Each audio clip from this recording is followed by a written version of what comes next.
All right, I'm going to call to order this administrative matters meeting of the Larimer County Board of Commissioners. Today is Tuesday, November 19th, 2019. I'm Tom Donnelly. I'm the chairman of the Board of County Commissioners this year. I am joined by Steve Johnson, Commissioner from District 2. John Kafalis, Commissioner from District 1, is excused and is representing the board at another event at this time. Also with us is Deirdre O'Neill from the Larimer County Clerk and Recorder's Office, who will keep the minutes of this meeting, and our county manager, Linda Hoffman, is at the controls. She knows how to run the screen up and down and other assorted skills that she brings to us. Alicia Jeffers from the Commissioner's Office is here with us to time the public comment portion of this meeting. It is a tradition of this Board of Commissioners to begin this meeting with the Pledge of Allegiance. So we'd like to ask you to stand and join us in the pledge. I pledge allegiance to the flag of the United States of America and to the republic for which it stands, one nation, under God, indivisible, with liberty and justice for all. All right. Thank you, everyone. First item of business this morning is public comment. We have 4 folks signed up for public comment. We do limit public comment to 3 minutes. Chris, that may be challenging for you today. We're going to hold you to the 3-minute time limit, but if we need to, we can take photographs of what you've written here so that we have a record of it, and if we need to respond to you in some way based on the written portion of your comment this morning, we'll do so, okay?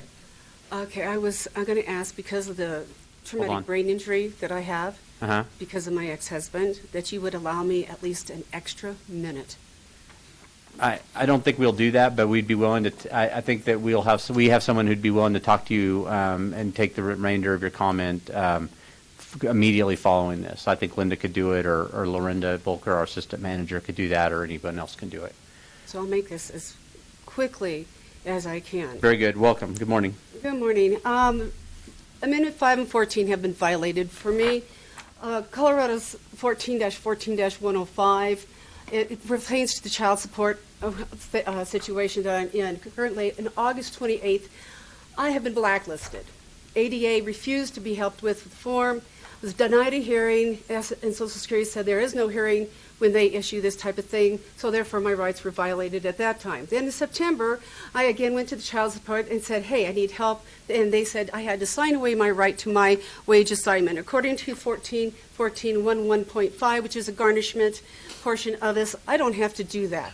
And the Child Support Enforcement Agency then has called me and told me that they had decided they're not going to take portions of the medical, which is concluded again through the Colorado Administration Act, that they are supposed to also enforce when it's medically necessary. So consequently, my ex-husband has paid in, per the court, into this child support and into this maintenance, allegedly over $7,942. I get a call and they said, "Oh, you are overpaid $8,700." And I said, "And how do you figure?" He says, "Well, we only took the $75 and the $379. We're not going to take the cat alimony." And the cat alimony was included in the maintenance, and in part of it in this $500 transcript that I went through maintenance for. And also includes in the child support, where there's agreement between the father and me and the judge, who happened to be Spangler, said, "Hey, you know, you owe this is child support because you took a knife and tried to stab your daughter," okay? So therefore, I'm entitled to this as a medical necessitated cost if we have these ESAs. So your child support enforcement people have decided that they just don't care. So they're going to go ahead and try to nullify through their CRSs, and it only can be done in a certain manner when that obligation is passed. But it says here, when all current maintenance included the child support order past due maintenance, and when the child support order and child support debt, medical support, and current monthly support are current, but they're not recognizing the medical support that the judge has already determined to be the CAT ESA help. So therefore, if you subtract $8,700 from the $7,942 that he owes, there leaves an arrearage of $558. Now, your people told me, this Matt McMillan told me, they were withholding my $198 check, which I needed for insurance for my car last Thursday because the two higher ups are taking it. Well, so this is what I have to say about that. You've denied me due process. You've denied me the right to my property. It is my wage assignment. It is not the state of Colorado's. It is not Larimer County's. It is mine. I'm the only one that can get rid of it. Therefore, you've violated my rights, and this is what I have to say, what I want for Christmas. I want whoever did this brought here right now with a big ribbon on their head, and I want to look them straight in the eye. I want to tell them what a cheap, lying, no good, rotten, four-flushing, low-snake, snake-licking, dick-eating, inbred, overstepped, ignorant, blood-sucking, dog-kissing, brainless, dickless, hopeless, heartless, fat-ass, Satanist, bug-eyed, stiff-legged, spotty-limbed, worm-headed sack of monkey shit he is. Hallelujah, amen, and I need mouthwash. Very good. That's Mr. Shirley from Christmas Vacation. Right, okay. Thank you, Chris, and we'll get some, we'll take pictures of this and see if we can. I want the 198 right now because I had to put it on a credit card, Tom. All right. With 26% interest. Understand. They can't even add at the food stamp office where they gave me a $638 deficit. Okay, I understand, Chris. I understand. Great, because I'm going to be taking this down to the ACLU, and I've already talked to an attorney about going ahead and going after you for more than just what you're causing me in pain and suffering, having to go through this. Okay. I'm just trying to raise two kids, Tom. Okay. Thank you, Chris. Thank you. You have this sheet, by the way. We do. Good. We have because all your it shows information. What your people are denying, which add up to that amount, and I don't owe back him any money. He owes me. All right. And I'm going to be meeting with them right after this. Okay, thank you. Stacy, come on up. Is this whose camera? Is this yours, Stacy? Yes. Okay. Come on up. You want me to sit on her lap? Or No, sit next to her. He's kind of nervous because I just let it out. I'm not nervous. Oh, we got our respect. Okay. Thank you, Call the next Stacy. I person, appreciate Well, it. You're one of the very few people I know in this state. Shirley, do you want to come? Um, Come on up. I think we can. She's about to By the way, I had to provide all your people with these tax forms for contempt of court.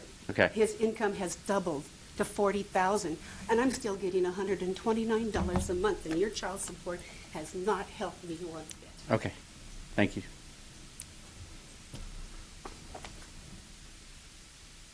Hi. Good morning. Good morning. Welcome. I'm Stacy Lynn, investigative journalist, Fort Collins, Larimer County. Last month, we learned about the record that Larimer County Sheriff Justin Smith says does not exist. To get that record, the one that he says does not exist, I had to file legal notice of intent against Larimer County. Remember in October how I said there are other cases, that there is more? Remember how I said when I left this room last month I would be talking to the FBI? That was a valuable conversation. Today, we focus on a new record. This time, it is Larimer County Attorney David A. Rote who says the record does not exist.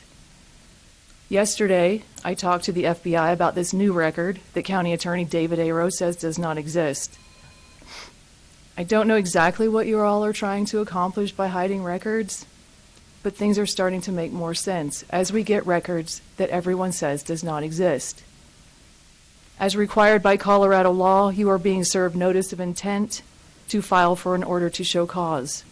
If Larimer County fails to produce the records within 14 days of this notice, we'll talk through your problems under oath in district court. Always remember, you had every opportunity to report crimes and violations and wrongs, but you did not. Any job losses, career implosions, and destroyed relationships are your responsibility. You did this to yourselves. I'm still sickened by these records that do not exist. I wonder, from a criminal justice, criminal charges perspective, is it worse if the record actually does not exist? Or is it more damning if the record does exist and it is being hidden? There are other cases. There is more. This is your legal notice of intent.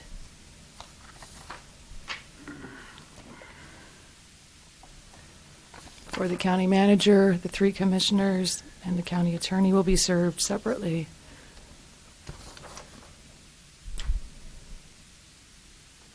Thank you. Thank you, Stacy. Okay, Shirley?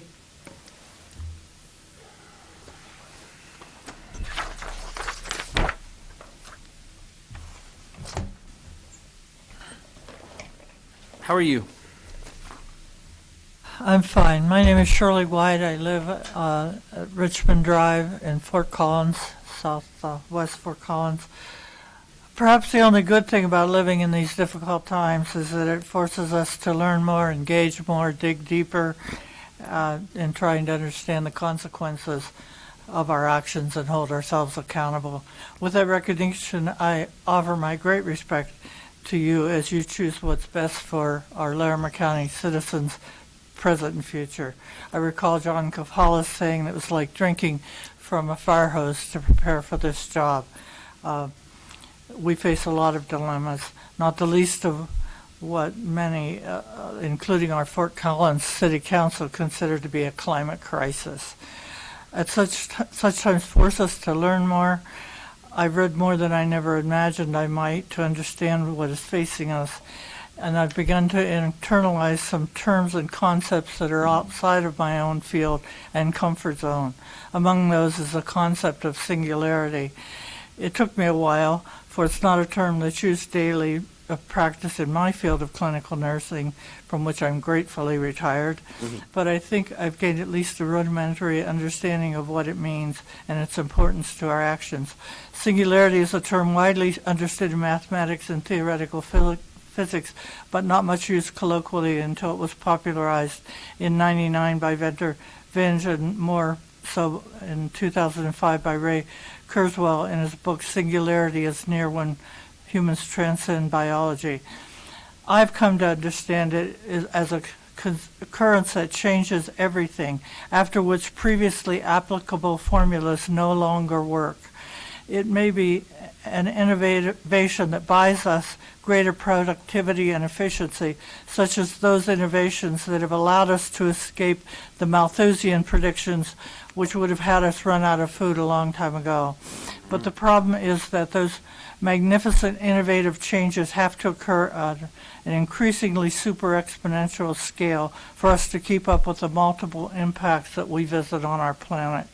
Perhaps we must face that there are, after all, limits.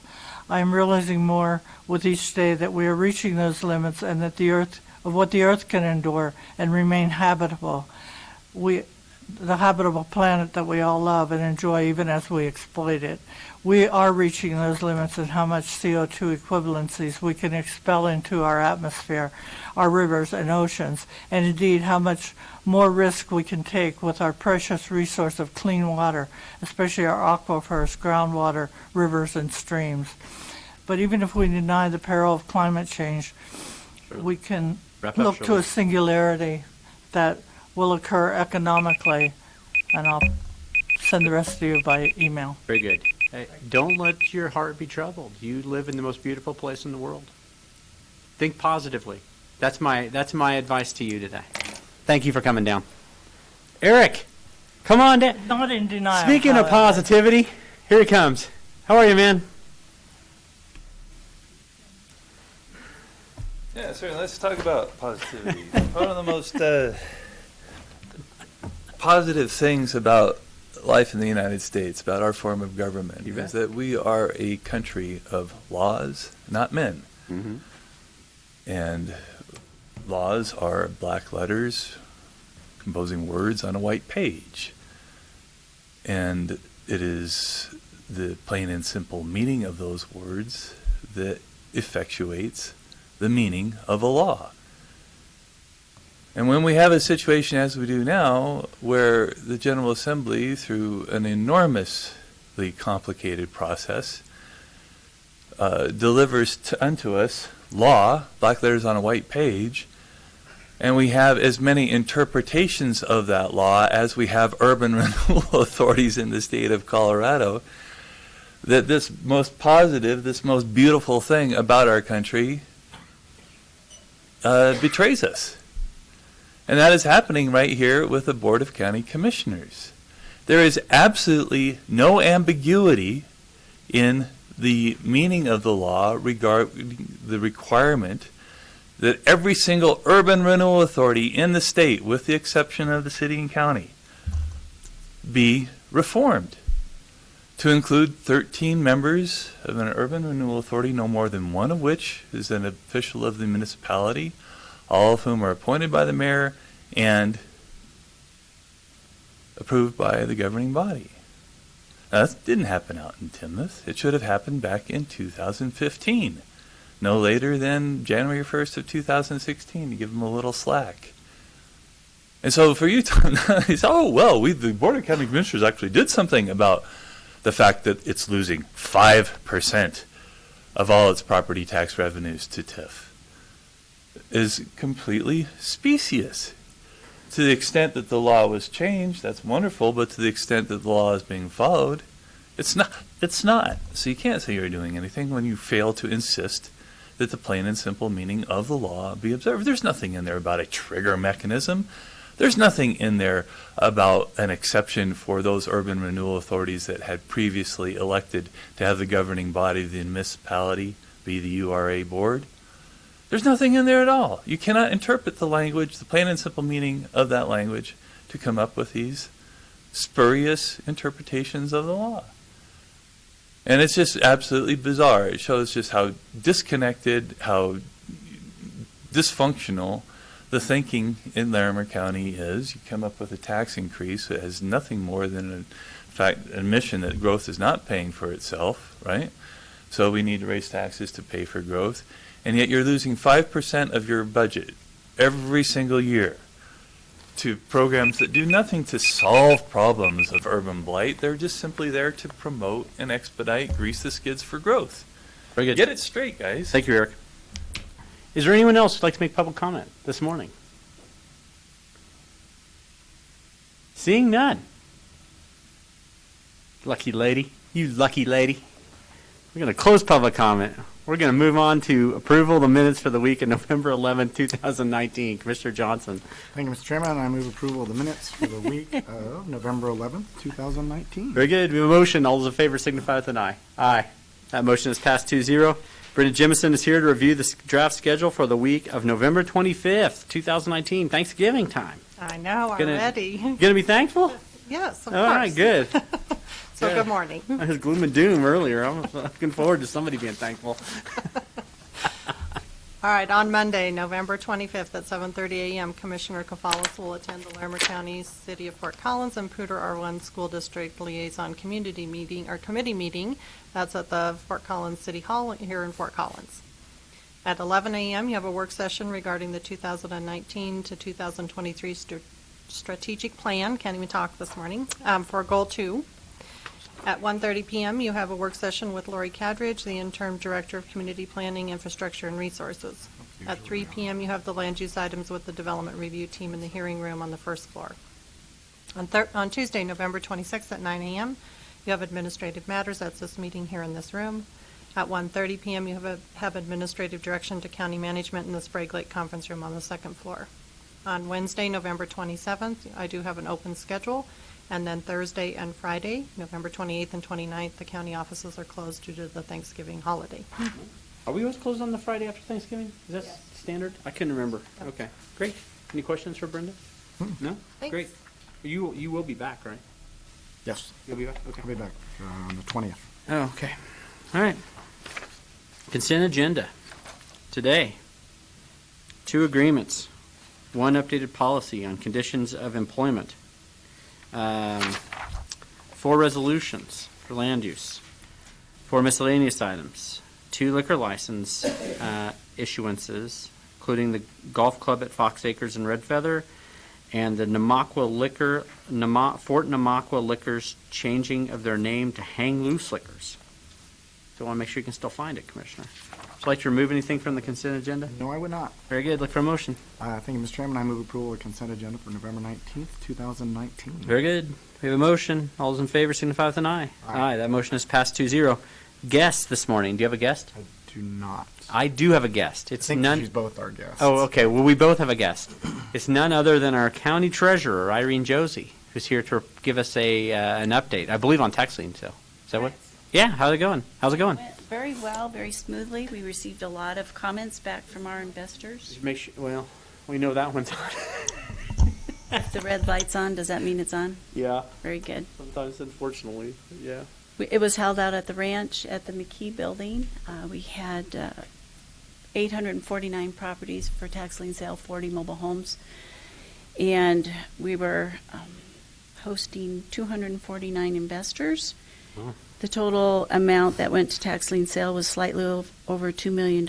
We did have a handful of properties that didn't sell.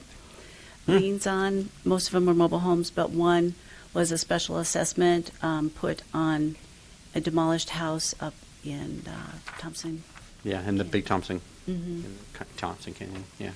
So with that, we also brought in $72,725 in premium bids. That's above and beyond what's owed by the taxpayer. No. And we changed the premium level to be $4,000 and above, How much did you bring in premium?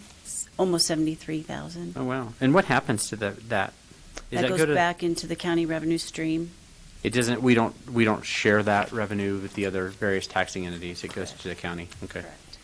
We did have 4 mobile homes that were title was going to be transferred on because they went to tax lien sale last year. We went the extra mile again this year and actually got those down to 0 transferred title. We physically went out 3 times To the people. to the folks' homes, and the last 4 was a total of 3 times we went out, certified mail, knocked on the door, talked with people, and the last person came in at 4:30 the day before. And got it cleared up. They did. So And nobody they're will, usually relatively small amounts of money that they owe. around $200 to $300. Yeah. So. It'd be tough to lose your house over that.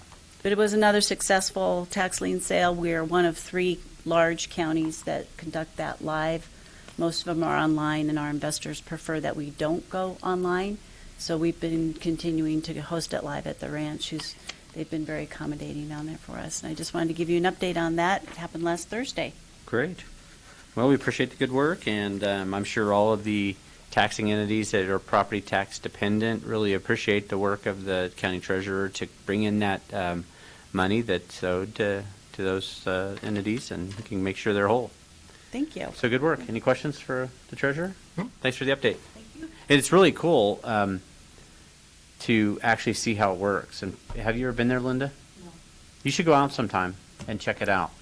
You get a bidder number and you sit in an assigned seat, and then what happens is if they have a tax lien like on your house, for instance, they'll offer that to bidder 1, and if bidder 1 doesn't want it, they go to 2, 3, 4, and then it goes on. And then if there's something that's like, if you owned, say, a strip mall, then there'd be like a competitive bidding process. That's why they get the premium bids on some of those things. And so you never really know exactly what's going to be for sale.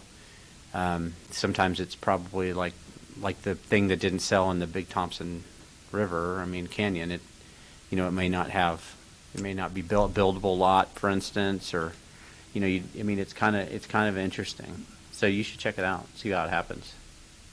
I would guess I bet you that would. there's probably information about how this process works on your webpage. Is that right? There is. Our webpage has a specified place for tax lien sale. It Okay. happens usually every November. Right now, we're looking at November 19th for 2020 because Veterans Day falls on Wednesday, which kind of messes that week up a little bit for us. And the week before is right after the presidential election. So we're hoping that the 19th next year. Very robust. Any questions, feel free to ask. Folks have 3 years to redeem their property. Yep. So how would people get more information about this process if their property had fallen behind in their payment of taxes, or how would they get more information if they were interested as an investor? Well, there's 2 ways. Our website is very good about detailing out what's due and what's due now. And they can always call because we answer the phone. It doesn't go to voicemail if they have any questions or concerns from 8 o'clock to 4:30 every day. Your number is 498. 7027. And also investors that are interested. A there live is an person investor- always answers. There's Yes. never voicemail. You never go to voicemail. That's right. I'm serious, you don't. You're absolutely right. And investors can sign up for the newsletter and further information. You can always Greg download Lever the at the list. It's published in October, 3 consecutive weeks in a local newspaper of print. And we mail in January and we mail again in July. There's a lot of contact that occurs when people are delinquent. Well, you make it look smooth, but it is a pretty prescribed process, so it's good to know that that additional information exists for anyone interested. Absolutely. Yeah, And and one other thing, Linda. I said you should visit the tax lien sale, but here's the one catch. I could You not participate. cannot participate. correct. No one who works for Larimer County can be a buyer, a bidder at the tax lien sale. No investor can be a county employee or a relative, immediate family member. Immediate family member. There you go. Very good. Knocks out my daughter. Yeah, there you go. Thank you. All right. Hey, we're all the way down to the county manager update. What did you do? So I think the most interesting things that I did last week had to do with the strategic plan again. Interesting. Well, you know, I do so many. What was the that- lead? So, working on the strategic plan in order to prepare for the work session with commissioners next week. So, we did the updates on goals 1 and 3, and next week will be the work session on goal 2, or maybe that's even later this week. Anyway, they're doing a lot of good work on childcare. The group that has been working on childcare has been particularly broad, and that's good in that you want to identify gaps and overlaps. You need broad participants in the room, but they've done a really good job of helping us really find the right swim lane for the county. So I think you'll be very interested in what they're bringing forward as a slight adaptation of the objective to fit that gap that we've now identified. Also, lots of communication with other organizations. The county's all-municipality meeting is coming up in December. Mm-hmm. And so trying to get that agenda finalized and working with my colleagues in municipalities to make sure that all the participants are agreed on the agenda. Sometimes finalizing the agenda lags longer than I'm comfortable with, so I'm being particularly pushy this time around in an attempt to get it pinned down so the presenters have extra time to prepare. Brand new information. I have no idea. So, Well, good. also, you know, I don't just sit around and drink coffee. So, That's our job. I don't drink coffee at all. we had a conference call to select the winner for the Administrator of the Year for the Association of Colorado County Administrators and Managers. Who won? It's a big secret Oh, you can't who tell us. won. You can't tell us. But a very worthy recipient, and I Do look we know forward to them? present. Do we know the person? Do we know him? Or her. Or her? I doubt that you know the individual. Oh, she won't even tip it. She wouldn't even give us a little tip. Then we don't care. You might. Very worthy recipient. Excited to make the presentation in December at CCI. And this is a city, or just county? So it's a county, so we got it down to 64. The Association of Colorado County Administrators and Managers. Okay. So, Down to 64 right there. I know, the gap, it's narrowing in. The pool, potential applicant pool is limiting now. Okay, well, great. Good work, Linda. Thank you. Activity report? Do you have anything you'd like to report? Sure. Last night, Commissioner Kafalis and I attended the Holocaust awareness event at CSU, and Ms. Eva Schloss presented her story. She's 90 years old. She was born in Austria.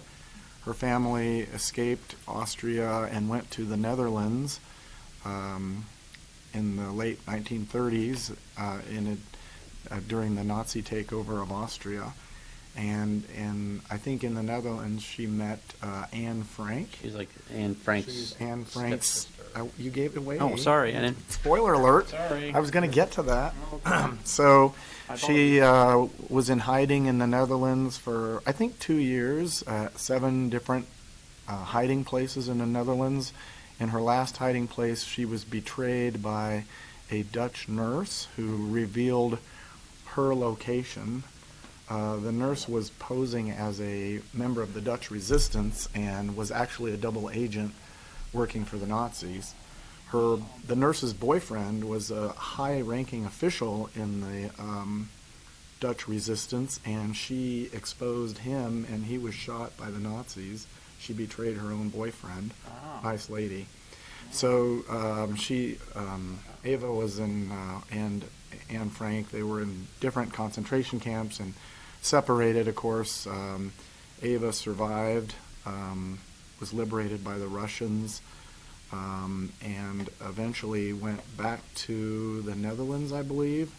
Her mother, she thought, was killed in the concentration camp. She told her father her mother was killed. She was briefly saw her father once. Her father and her brother were killed in a different, it may have been the same concentration camp, but she later found out her mother was alive, and she did get to see her mother again.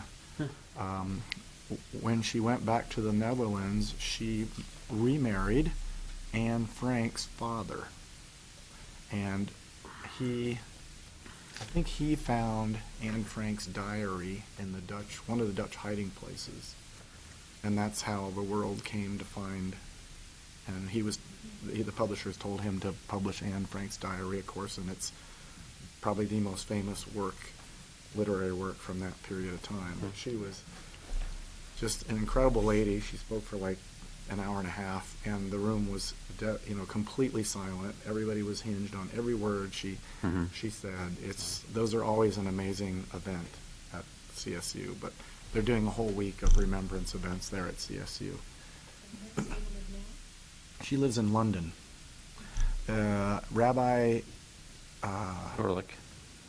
Yes, Gorlick has been trying to get her to come here for this event for 5 years, and he finally was successful in getting her. And she's written 2 books. She was signing copies of her books for people there.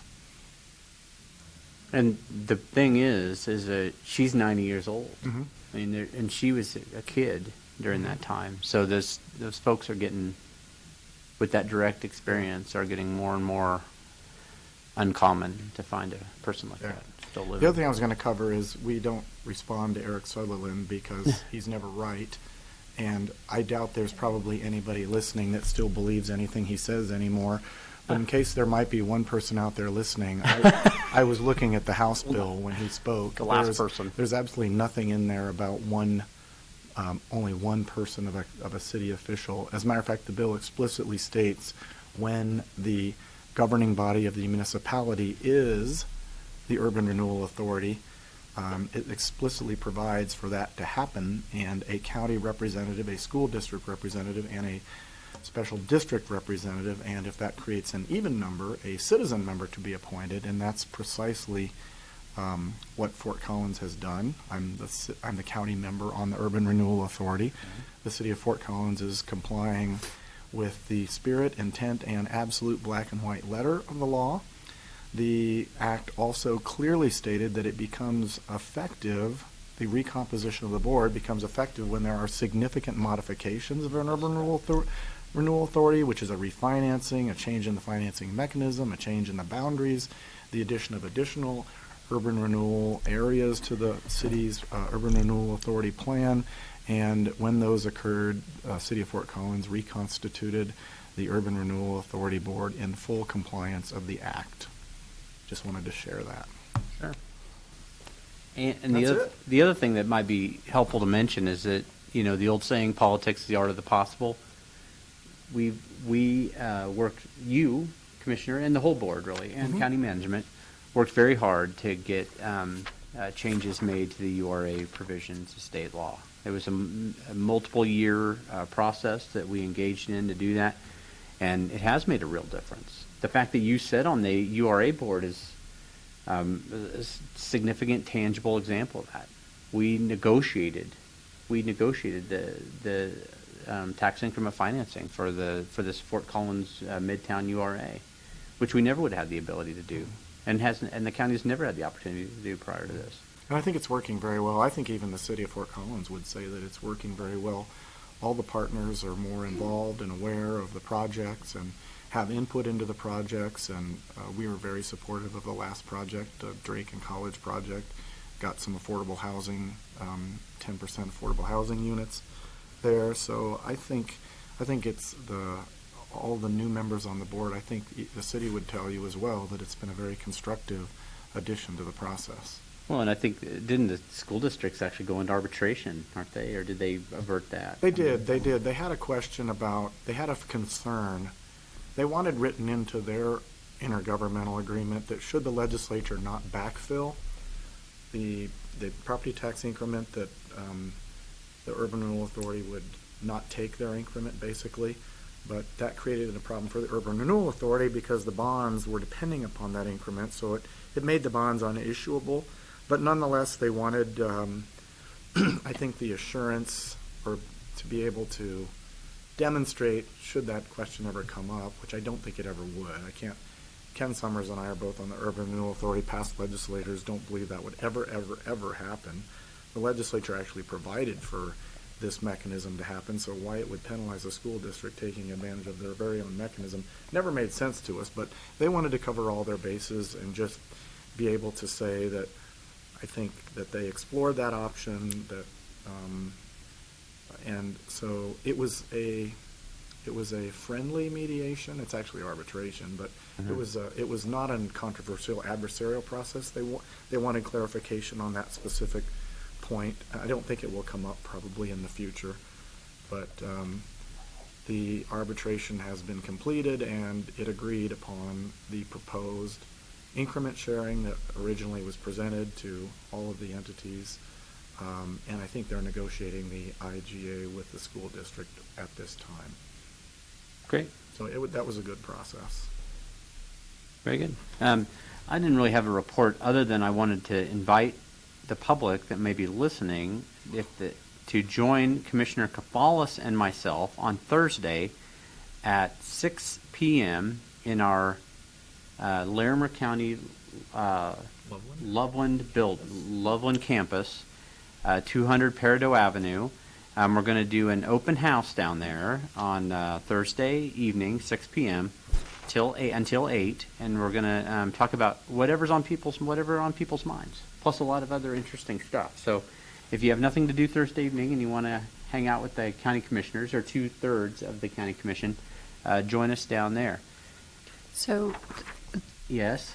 the actual, official address is 200 Peridot Avenue, but people are probably more familiar in Loveland with First and Denver. First and Denver, yeah.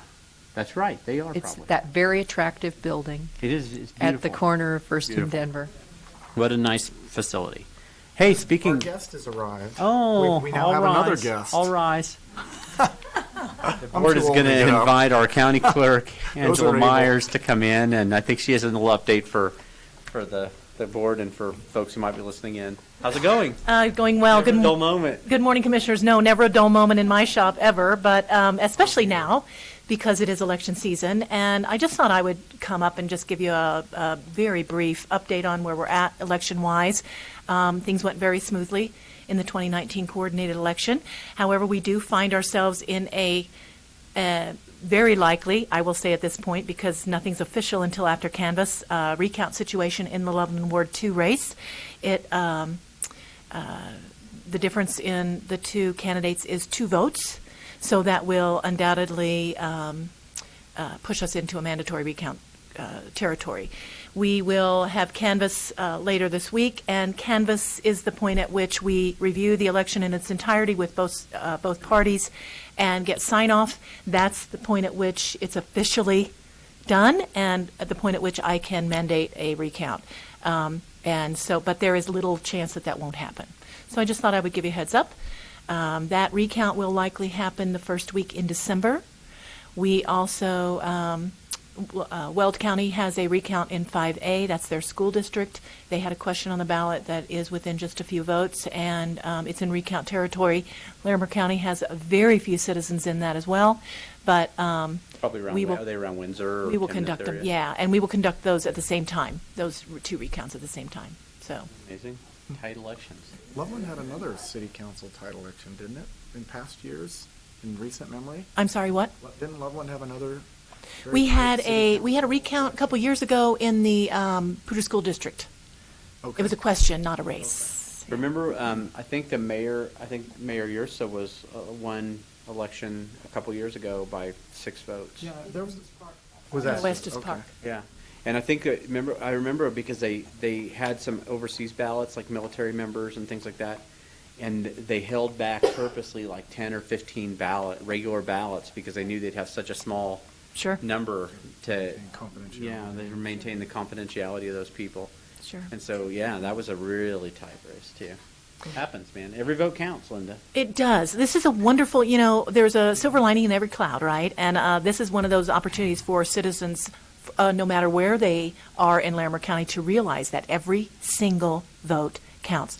Every single vote matters. So folks should take that voting privilege very seriously. Yeah. And I would be remiss if I didn't have a shout out to my extremely amazing election staff. They've done excellent work again this year. As we see time and again, we're very blessed with folks who are meticulous and very proud of how things have gone. So, Yeah, and a lot of election workers, people who work the election, who really. election judges, let me tell you this. Judges, Well said, Commissioner. And the election is actually conducted by the citizenry. It's Yeah. actually conducted by the election judges who volunteer to do this work. They are paid. When I say volunteer, I don't mean they're not paid, but they are the salt of the earth people, as good as they come. And we do everything in Larimer County in a bipartisan team. And they will be the first to tell you that they've never seen a place where partisanship has no role. It really doesn't. Integrity of the election is the most important thing. And we're blessed in Larimer County with exceptional election judges as well. So, and they will conduct the recount as well. Yeah, it is heartening to see that your vote is counted and votes matter. I'm sure that the people involved in that specific recount are not feeling so great. Lives are in the balance, right? And that's always Yeah. hard. Yeah, it's tough. As I said this morning when I was meeting with those folks, for us, this is process. So for us, it's just what we do. Right. But we realize that lives are hanging in the balance, and we take that very seriously, and we're doing our best to get it done as expediently as possible. They will end up waiting a couple weeks for the result, I suppose. Well, we will have those results very soon after the recount is Oh, when the accomplished. recount's going on right now? No, first week in December. Well, Yeah. that is Well, that several is a couple The weeks. Loveland Council will wait for their. Yeah, Yeah. to do their appointment, Swearing in. right. Loveland Council will wait for that swearing in. And I understand the person was currently filling that role is remaining in that role until the new candidate can be Councilwoman sworn in. is remaining seated.